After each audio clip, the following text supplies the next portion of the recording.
Burimari express আপনার বগি আছে আপনার 13টা। 13টা জি। রেগুলারই তারপর থাকে? প্রতিদিন 13টা বগি থাকে। 13টা বগি থাকে। আচ্ছা, 13টা বগির মধ্যে হচ্ছে আপনার কেবিন হলো একটা, এসি চেয়ার হলো আপনার 2টা, আর বাদ বাকি শোভন চেয়ার।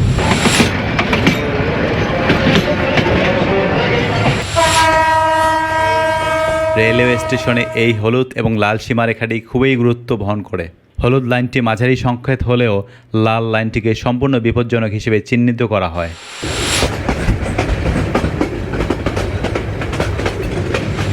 যদি ওই সাইড লাইটটি জ্বালানো থাকে তাহলে লোকোমাস্টার বুঝতে পারেন যে পরিচালক রুমে তিনি নেই, এবং সবুজ লাইটটি জ্বালানো থাকলে বুঝতে পারেন যে পরিচালক অবস্থান করছেন। ট্রেনটা নাম হলো বুড়িমারি এক্সপ্রেস, কিন্তু বুড়িমারি পর্যন্ত হলো না কেন? আসলে এখানে কিছু সিন্ডিকেট কাজ করতেছে, হয়তোবা যারা বাসের সাথে যুক্ত আছে, যারা বাস সমিতিতে আছে, হয়তোবা এই ট্রেনটা বুড়িমারি পর্যন্ত গেলে তাদের অনেক সমস্যা হবে, এই জন্য। আচ্ছা, এখনও ইচ্ছারা মানুষ এভাবে কোন ট্রেনে আসে বলুন তো?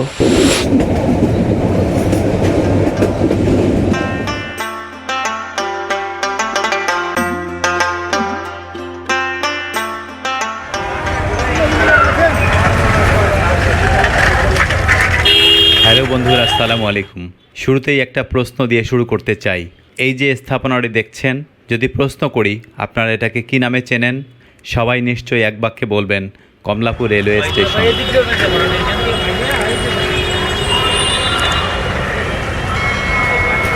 কিন্তু আপনারা যে সঠিক তথ্যটি জানেন না তা হলো এটি কমলাপুর রেলওয়ে স্টেশন হিসেবে পরিচিত হলেও এটার দাপ্তরিক নাম হলো ঢাকা রেলওয়ে স্টেশন।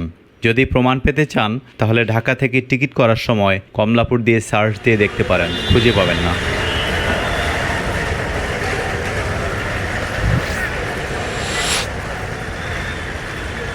বন্ধুরা, আমি এখন কমলাপুরে আছি।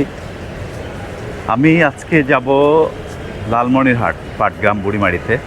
আমার ট্রেনটা হচ্ছে বুড়িমারি এক্সপ্রেস, সকাল 8:30 এখান থেকে হচ্ছে ছেড়ে যাবে। বুড়িমারি এক্সপ্রেস 5 নম্বর প্ল্যাটফর্মে। সো 5 নম্বর প্ল্যাটফর্ম থেকে হচ্ছে বুড়িমারি এক্সপ্রেসটা ছেড়ে যাবে। বাংলাদেশের রেলওয়ে শুরু কোথায়, যদি এই প্রশ্ন আপনাদের কাছে করি, আপনারা হয়তো ম্যাক্সিমাম মানুষই বলতে পারবেন না। আমিও জানতাম না, যখন থেকে কমলাপুরে আসছে তখন থেকে আমার এই ধারণাটা হয়েছে যে রেলওয়ে শুরু কোথায়।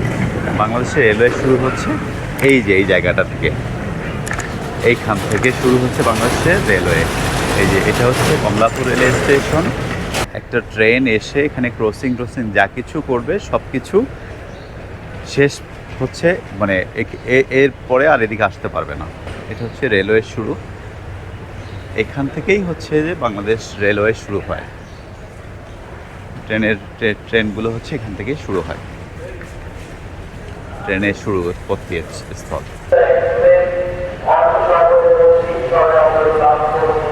কমলাপুর রেলওয়ে স্টেশন বাংলাদেশের অন্যতম এবং কেন্দ্রীয় রেলওয়ে স্টেশন। আপনারা নিশ্চয়ই কম বেশি সবাই ট্রেন ভ্রমণ করে থাকেন, কিন্তু কখনো কি ভেবেছেন ট্রেনে ওয়াশরুমে ব্যবহারের জন্য আপনারা যে পানি পেয়ে থাকেন তা কিভাবে ভরাট করা হয়? অনেকেই হয়তো জানেন না, জানবার কথাও না, কারণ ট্রেনের পানি দেওয়ার সিস্টেম সব জায়গায় নেই। এই যে দেখছেন, ট্রেনের উপরে যে ছেলেগুলো পাইপ নিয়ে ছুটাছুটি করছে, সেই কাজটি এরাই করে থাকে। এই কমলাপুরে পুরো প্ল্যাটফর্ম জুড়ে পানির লাইন দেয়া আছে। একটি ট্রেন প্ল্যাটফর্মে এসে দাঁড়ানো মাত্রই এই কাজে নিয়োজিত কর্মীরা দ্রুত পরিষ্কার পরিচ্ছন্ন এবং পানি ভরাটের কাজটা এভাবেই করে থাকেন। দাদা, গ বগি তো সামনের দিকে, গ বগি গ সামনের দিকে। গ বগিতে আজকে আমার সিট করেছে। এই মুহূর্তে একজন কি বলে আপনাদেরকে, অ্যাটেন্ডেন্ট ভাইয়ের সঙ্গে কথা হলো। ভাইয়ের নাম হচ্ছে সোহেল রানা ভাই। ভাইয়ের সঙ্গে কথা বলে যে জিনিসটা সবচেয়ে বেশি ভালো লাগলো, ভাইয়ের বাড়ি হচ্ছে রাজশাহী। আমি রাজশাহীর লোকদেরকে খুবই পছন্দ করি, রাজশাহীর ভাষা খুবই মিষ্টি ভাষা। তো ভাইয়ের সঙ্গে একটু কথা বলতে চাই। আপনার বাড়ি রাজশাহী? রাজশাহী কোথায়? রাজশাহী চারঘাট থানা। আচ্ছা আচ্ছা। তো আপনি এখানে অ্যাটেন্ডেন্ট হিসেবে কাজ করতেছেন এক্সপ্রেসের? কতদিন থেকে জব করতেছেন? আমার প্রায় 4 মাস। 4 মাস? আপনি কি মানে নতুন জয়েন করছেন রেলওয়েতে? বাহ, কংগ্রাচুলেশন আপনাকে ভাই, ভালো লাগলো। একদম মানে ইয়াং মানুষ আপনি, আমিও ইয়াং। আচ্ছা, খুব সুন্দর। ঠিক আছে সোহেল ভাই, তাহলে আপনি কেবিন বগিতে আছেন। হয়। আচ্ছা, তাহলে আমি তো গয়ে আছি, দেখা হবে ইনশাল্লাহ। যেহেতু আমাকে ইঞ্জিনে উঠতে হবে, তাই একটু লোকো মাস্টারের সঙ্গে দেখা করে একটু পরিচিত হতে চাই। দেখি, এই যে একটা জিনিস আপনাদেরকে দেখাতে চাই, ট্রেনের ইঞ্জিনের সঙ্গে বগিগুলো কীভাবে কানেক্টেড করা হয়। এই যে একজন এখানে ট্রেনের স্টাফ, উনি হচ্ছে ট্রেনের ইঞ্জিনের সঙ্গে হচ্ছে এই জায়গাটা দিয়ে হচ্ছে যে ইঞ্জিনের সঙ্গে বগিকে কানেক্ট করে দিচ্ছেন। এই যেতে যেতে একটু আপনাদের সঙ্গে কথা বলবো। হ্যাঁ, একটু ইঞ্জিনে উঠবো, তারপর হচ্ছে এদিকে বগিতে তো আছি। আপনার বাড়ি কোথায়? আমার বাড়ি কাউনিয়া। আচ্ছা, কাউনিয়া স্টেশনের পাশে। তাহলে তো আমার এলাকারই লোক। হ্যাঁ, ঠিক আছে, তাহলে ভাইয়ের নাম? আমার নাম আবু বক্কর সিদ্দিক। আবু বক্কর ভাই। সিদ্দিক ভাই, তাহলে আমি এই স্টেশনে না, পরের স্টেশনে আপনার এখানে আসবো। জয়দেবপুর, ঠিক আছে, ওকে। আপনিও লাল শার্ট পরছেন, আমিও লাল গেঞ্জি পরছি, তাই না? এটা মিল আছে না আপনার আমার মধ্যে? হ্যাঁ, আজকে আমি কমলাপুর থেকে পাটগ্রামে যাব। হ্যাঁ, আমার বাড়ি পাটগ্রামে। তো আমি যেহেতু কমলাপুর থেকে হচ্ছে আজকে আমার হচ্ছে যে গন্তব্য শুরু, তো আমি চিন্তা করলাম যে কমলাপুরের সঙ্গে সম্পর্কে রেখে একটা কালার পরি। তাহলে কমলাপুরের সঙ্গে সম্পর্ক কি হতে পারে? সবুজ হতে পারে আমার ট্রেনের কালার, তো কিংবা লাল। আপনারা জানা হচ্ছে এখানে হচ্ছে যে কুলির দায়িত্বে আছেন, আপনার মানুষকে, যাত্রীদেরকে সেবার কাজটা করেন। আসলে আপনারা যে সেবা করেন এটা তো আসলে টাকা দিয়ে তুলনা করার মতো সেবা না। আমরা যেটা বহন করতে পারি না তখনই কিন্তু আপনাদের সাহায্য নেই, তাই না? তো এই যে আপনারা খুব সামান্য টাকার বিনিময়ে হচ্ছে এই কাজটা করে থাকেন, সারা জীবন করে যাচ্ছেন। হ্যাঁ, তো আপনাদের কেমন লাগে মানুষের এরকম সাহায্য করে? ভালো লাগে। আপনি এখানে কমলাপুরে কতদিন থেকে কাজ করেন? মনে করেন আমার জন্ম হইলো মুগদা, তারপরে আমি এখানে কাজ করি আজকে 25-26 বছর যাবত। 25-26 বছর ধরে কমলাপুরে কাজ করেন। বলা যায় যে আপনার পুরো যৌবনটাই হচ্ছে কমলাপুরে শেষ হয়ে গেল। পরিবর্তন বলতে আপনার কি হয়েছে বলেন তো? পরিবর্তন বলতে বাবার এই কিছু হয়নি, এটাই পরিবর্তন হয়েছে যে এখানে কাজকর্ম করে বাল বাচ্চা নিয়ে কোনো রকম চারটে ডাল ভাত খাইয়ে পাইছে আসছি। যাক, আলহামদুলিল্লাহ। কমলাপুর রেল স্টেশন সম্পর্কে আপনাদের কিছু তথ্য দিতে চাই। কমলাপুর রেলওয়ে স্টেশন বাংলাদেশের সর্ববৃহৎ এবং প্রধান রেলওয়ে স্টেশন। এটা ঢাকার মতিঝিল এলাকায় অবস্থিত। ঢাকার সঙ্গে বাংলাদেশের যে কোনো স্থানের যোগাযোগের জন্য কমলাপুর রেলওয়ে স্টেশন একটি গুরুত্বপূর্ণ টার্মিনাল হিসেবে ব্যবহৃত হচ্ছে যুগ যুগ ধরে। এই টার্মিনালটা এত সুন্দর নকশা করা, কারুকার্য করা, এটি সম্পর্কে নিশ্চয়ই আপনাদের মনে প্রশ্ন জাগতে পারে যে এত সুন্দর কারুকার্য করা এই টার্মিনালটা কে তৈরি করেছেন? আমিও জানতাম না। এই টার্মিনালের নকশা করেছেন মার্কিন স্থপতি রবার্ট বাউগি। কমলাপুরের এই টার্মিনালটি প্রতিষ্ঠিত হয়েছে 1960 সালে, তবে তখনই চালু হয়নি। 1960 সালে প্রতিষ্ঠিত হওয়ার পর এটা চালু হয়েছিল 1969 সালে, 9 বছর পর। এটা তৎকালীন পূর্ব পাকিস্তানের আর কোথাও ছিল না এমন এত বড় স্থাপনা। এই স্থাপনাটি দেখে ওই সময় মানুষজন অবাক হতো যে এত বড় স্থাপনায় এত সুন্দর কারুকার্য, এত সুন্দর নির্মাণ শৈলী। আসলে এটা মানে এই সময় 1960 সালে এটা আসলে কল্পনাতীত ছিল মানুষের জন্য।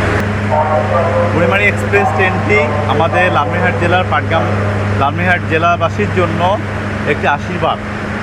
আমরা দীর্ঘদিন ধরে হচ্ছে আমরা এই বুড়িমারি এক্সপ্রেস ট্রেনটিকে হচ্ছে যে আমরা বুড়িমারি এক্সপ্রেস ট্রেনটির জন্য আবেদন করে আসছিলাম, কিন্তু আসলে দুর্ভাগ্যবশত আসলে কোনোভাবেই কার ইশারায় যেন হচ্ছে যে ট্রেনটা আমরা হচ্ছে যে আমাদের পাওয়া হয়নি, কিন্তু অবশেষে আমরা পেলাম।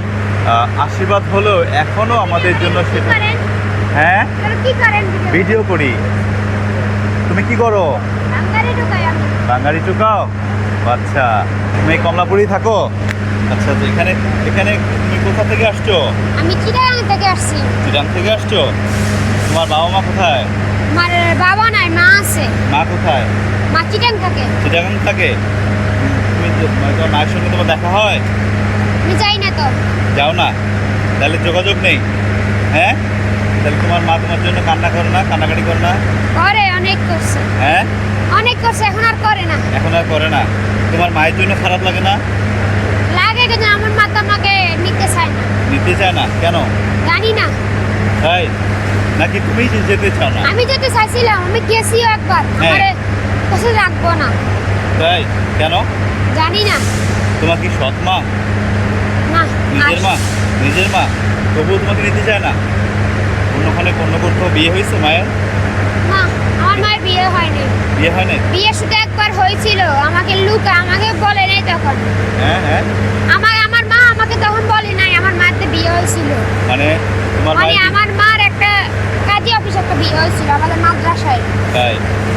ও আচ্ছা। তুমি এখানে কতদিন থেকে আছো এই প্ল্যাটফর্মে? আজকে আমি 4 বছর ধরে আছি। 4 বছর। কিভাবে আসছো জিরং থেকে? ট্রেনে। ট্রেনে আসছো? ট্রেনে উঠছো চলে আসছো? টিকিট লাগে না? 4 বছর থেকে এখানে হ্যাঁ, পড়াশোনা করো? করছি। হর্ন দিয়েছে, ট্রেন ছেড়ে দেবে, আমাকে উঠতে হবে। এই যে আমি আমার গহবগিতে উঠলাম, এখানে ভাই আছেন রবিউল ভাই, আমি বসি তারপরে কথা বলি। এটা হ্যাঁ, এটা হচ্ছে আমার বগি। আমার সিট নাম্বার হচ্ছে 47।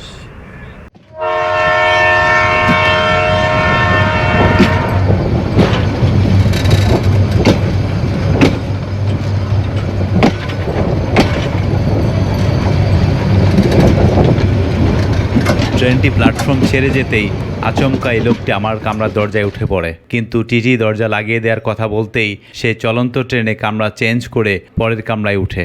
আমি তো হতবাক, কি সাংঘাতিক মানুষ রে বাবা! সামান্য কিছু টাকা বাঁচানোর জন্য নিজের জীবন বাজি রেখে চলন্ত ট্রেনে কামরা পরিবর্তন করতে পারে।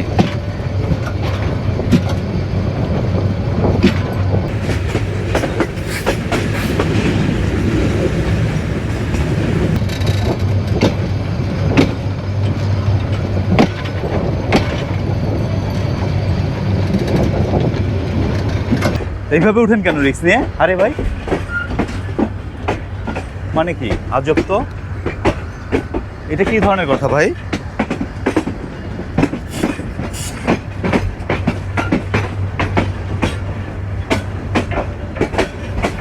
কি ডেঞ্জারাস। আমাদের ট্রেনটি এই মুহূর্তে লাইন পরিবর্তন করছে। কমলাপুর থেকে ছেড়ে আসা আমাদের ট্রেনটি এখন 2 নম্বর লাইনে পরিবর্তন হচ্ছে। একটা বিষয় খেয়াল করে দেখবেন যে লাইন পরিবর্তনের সময় পাশাপাশি 2টি লাইন দেওয়া থাকে। এটা কেন থাকে? না থাকলেই বা কী হতো, সেটা কি কখনো ভেবে দেখেছেন? খুব ঠান্ডাভাবে খেয়াল করুন, যে চাকাটি লাইন পরিবর্তন করছে ঠিক তার বিপরীত চাকার পাশে কিন্তু একটি প্রোটেকশন লাইন দেওয়া আছে। আসলে এই প্রোটেকশন লাইনটা না থাকলে ট্রেনের চাকার ফ্লেন্সগুলো স্লিপ করে লাইনচ্যুত হয়ে যেতে পারত, কিন্তু প্রোটেকশন লাইনটা থাকার কারণেই চাকার ফ্লেন্সগুলো সোজা পথে চলতে পারে এবং ট্রেনের চাকাগুলো লাইনচ্যুত হয় না। একটি বিষয় জেনে রাখা উচিত, তা হলো ট্রেনের প্রতিটি চাকার ইনার সাইডে কনিক্যাল লেভেল থেকে একটি বাড়তি উঁচু অংশ থাকে, এটাকে ফ্লেঞ্জ বলা হয়। এই ফ্লেঞ্জের মাধ্যমেই ট্রেন তার পথ খুঁজে নেয়।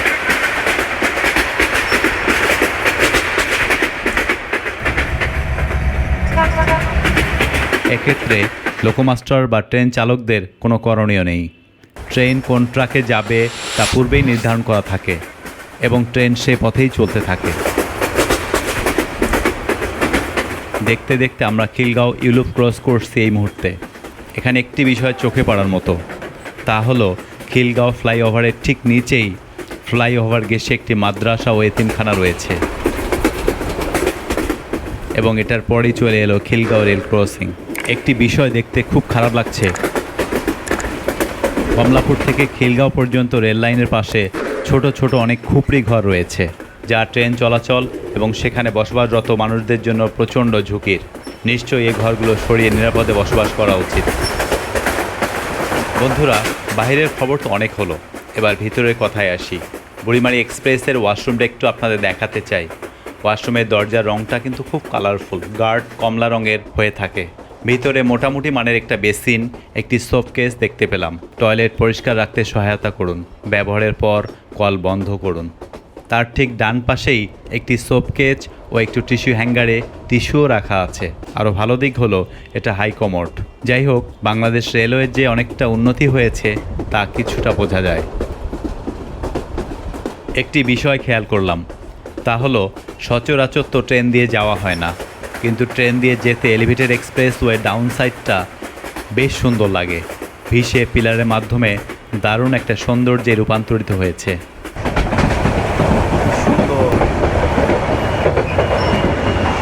আচ্ছা, এখনও ইচ্ছারা মানুষ এভাবে কোন ট্রেনে আসে বলুন তো? এটা তো জানা ছিল না।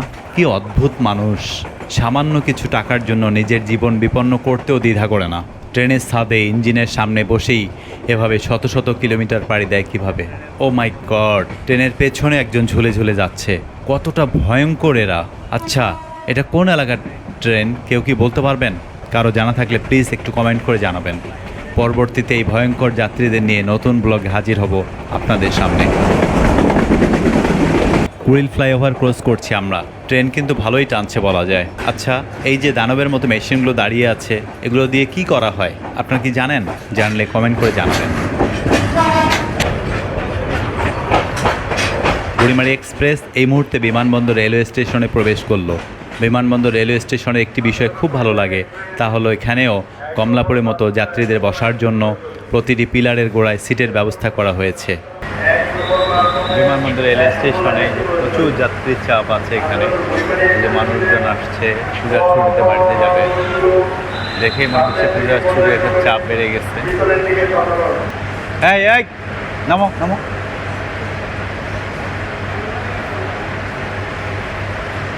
কমলাপুরের পরে বলা যায় এটাই মোটামুটি বড় আমার কাছে মনে হচ্ছে।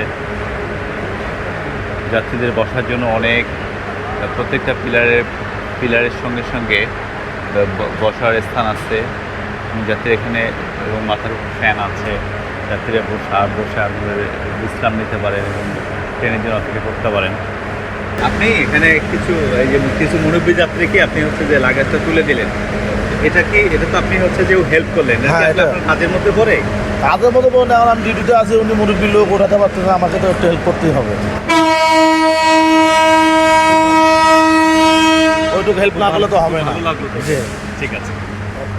যাই হোক, এখানে যেহেতু খুব অল্প সময়ের জন্য বিরতি দেওয়া হয়, তাই দ্রুত বিমানবন্দর রেলওয়ে স্টেশনকে বিদায় জানালাম আমরা। আমার টিকিট চেক হলো।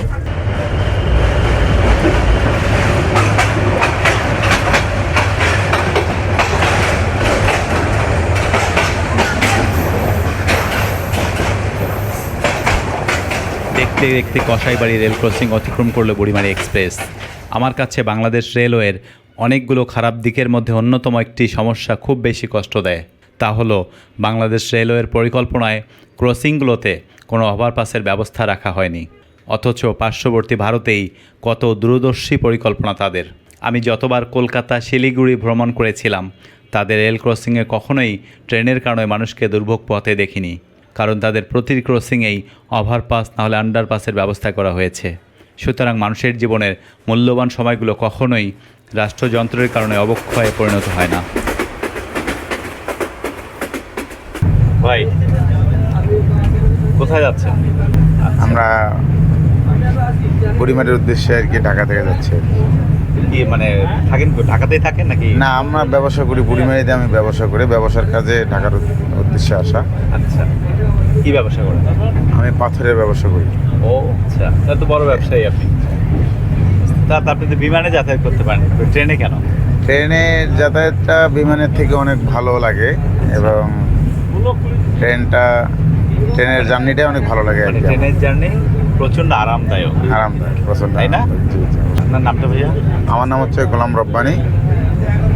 আমাদের 23 বছরের অপেক্ষা ছিল বুড়িমারি এক্সপ্রেসটা, তাই না? তো এই 2024 সালে এসে সেখানে ট্রেনটা আমাদের হচ্ছে দিলেন। বিষয়টা এরকম হলো যে পেয়েও পেলাম না। আসলে বিষয়টা এরকমই, 23 বছরের একটা প্রত্যাশা ছিল, অবসান হয়েও কি হইলো না? বিষয়টা এরকম মানে মোটামুটি এরকমই আর কি। কারণ হচ্ছে যে আমরা ঢাকায় বিভিন্ন কাজে, ব্যবসা বাণিজ্য থেকে শুরু করে অনেক কাজে যখন আমরা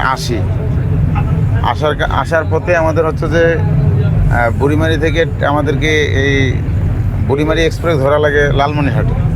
ওই টিকিট করলে রাত্রে দেখা যাচ্ছে যে একটা মানে ইয়ার মধ্যে থেকে যায়, আতঙ্কে থাকা লাগে। হ্যাঁ, আমি বুড়িমারি থেকে আমি যে যাচ্ছি শাটল ট্রেনে, আদৌ কি শাটল ট্রেনটা নিয়ে আমাকে ধরাতে পারবে নাকি আমি আবার ট্রেনটা মিস করবো, এই একটা আতঙ্কে থাকা লাগে। টাকা দিয়ে টিকিট করে অনিশ্চয়তা। পাশাপাশি আমরা যখন ঢাকা থেকে বের হই, এখন আমরা এই 90 কিলোমিটারে কিন্তু আমরা ওদিকে একটা অনিশ্চয়তা ভুগি যে আমরা এটা কীভাবে যাব। কিভাবে মানে অনেক সময় দেখা যাচ্ছে যে অনেক কষ্ট হয়। এই কারণে আমাদের রেল কর্তৃপক্ষের কাছে আমার একটা অনুরোধ, তারা যেন বিষয়টা বুড়িমারি এবং পাটগ্রামের মানুষের জন্য ট্রেনটা সরাসরি ঢাকা to সরাসরি বুড়িমারি চালু ঢাকা করা। টু বুড়িমারি চালু করার জোর দাবি আর কি, দাবি আমাদের পক্ষ থেকে জোর দাবি। টঙ্গী স্টেশনটা একদম নতুন মনে হচ্ছে। আমি তো দেখে প্রথমে একটু অবাকই হয়েছিলাম যে এটা কোন স্টেশনে আসলাম, অবশ্য লেখা নেই এখানে।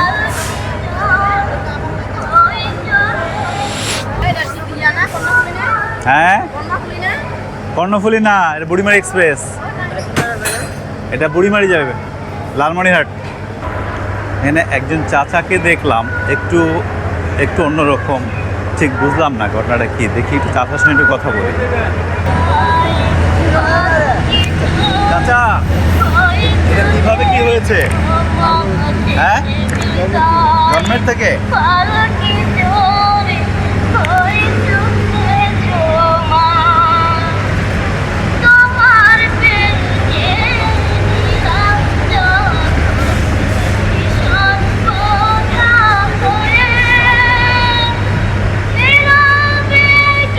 পেটের মধ্যে হচ্ছে তেলপা, এটা আসলে নিঃসন্দেহে খুব কষ্টকর। কি করবেন মানুষ? এই এখানে কেন উঠছো? ওখানে কেন? কই যাবা? হ্যাঁ, যমুনা ওখানে বাড়ি? রশি দিয়ে কি করেন? উপরে কাজ করেন?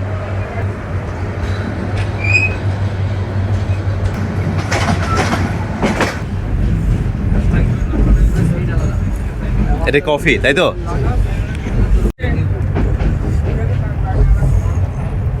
এখানে নাস্তা রাখার জন্য একটা টেবিল আছে। বিমানে অবশ্যই এরকম সিস্টেম আছে। এই যেখানে হচ্ছে যে কাপটা রেখে আমি হচ্ছে অনায়াসে আরাম করে খেতে পারি।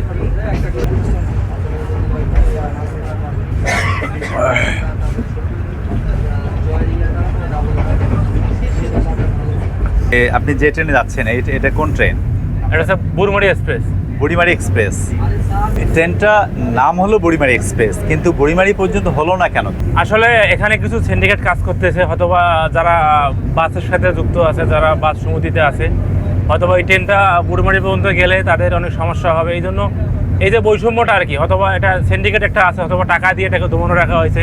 23 বছর পরে ট্রেনটা আমরা পেলাম, কিন্তু মানে পেয়েও আমরা বলতে পারছি না যে এই ট্রেনটা আমরা পেলাম। এটা আমাদের জন্য দুঃখজনক।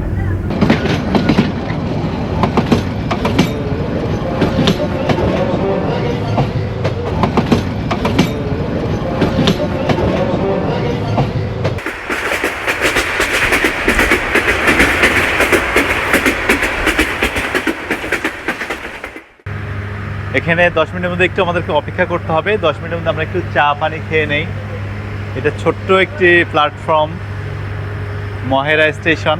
ছাদে যারা উঠছে তাদেরকে নামিয়ে দেওয়ার চেষ্টা করতেছে ভাইয়েরা খুবই তৎপর, কোনোভাবেই যেন কোনো বিপদ না হয় সেটা চাচ্ছেন।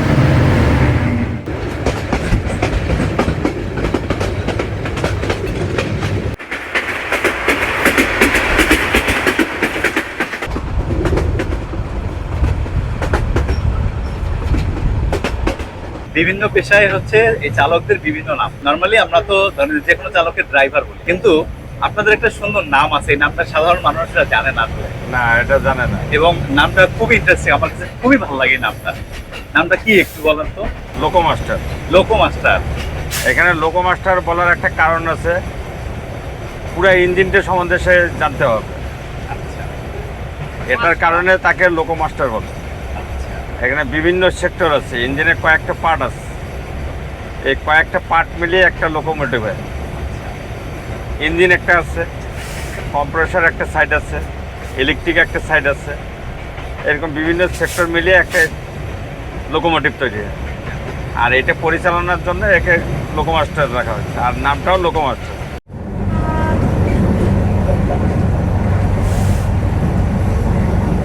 এই মুহূর্তে আমি আমার বগি থেকে একটু ক্যাটারিং সার্ভিসের দিকে যেতে চাই, আপনাদেরকে একটু ক্যাটারিংয়ের দিকে নিয়ে যেতে চাই। এটা হচ্ছে ক্যাবিন বগি, যে প্রত্যেকটা একটা কেবিন। এই যে বার্থ, এই ক্যাবিন বগি দিয়ে ক্যাটারিংয়ে যেতে হবে।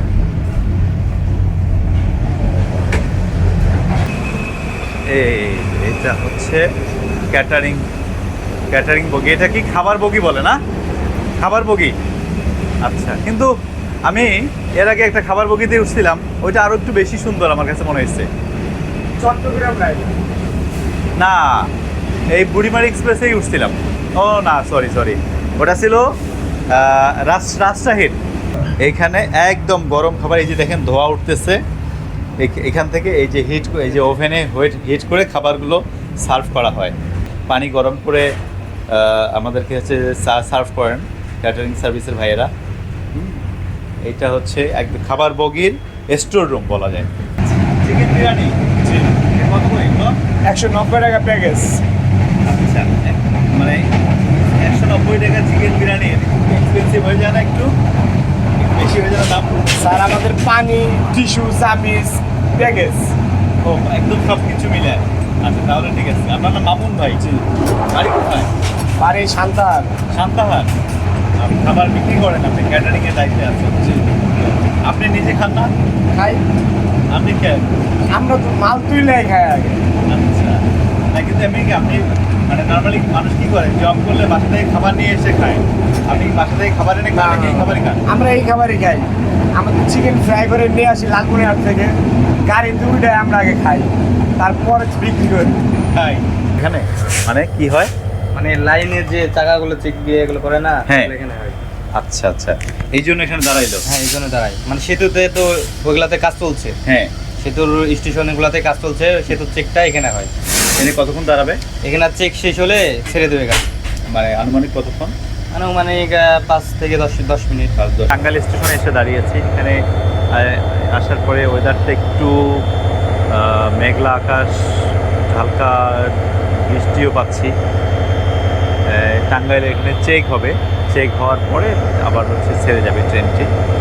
টাঙ্গাইল প্ল্যাটফর্মে আমাদের ট্রেনটা দাঁড়িয়েছে। রেলওয়ে স্টেশনে এই হলুদ এবং লাল সীমারেখাটি খুবই গুরুত্ব বহন করে। এই সীমারেখাগুলোর সাথে রাজধানীবাসী কিছুদিন থেকে বেশি পরিচিত হচ্ছে মেট্রো রেলের মাধ্যমে। মেট্রো রেলের ট্রেন আসার পূর্ব পর্যন্ত সাধারণ মানুষকে এই সীমারেখাগুলো কোনোভাবেই ক্রস করতে দেওয়া হয় না, কারণ সেগুলো বিপজ্জনক সীমারেখা। হলুদ লাইনটি মাঝারি সংকেত হলেও লাল লাইনটিকে সম্পূর্ণ বিপজ্জনক হিসেবে চিহ্নিত করা হয়। Rail bridge,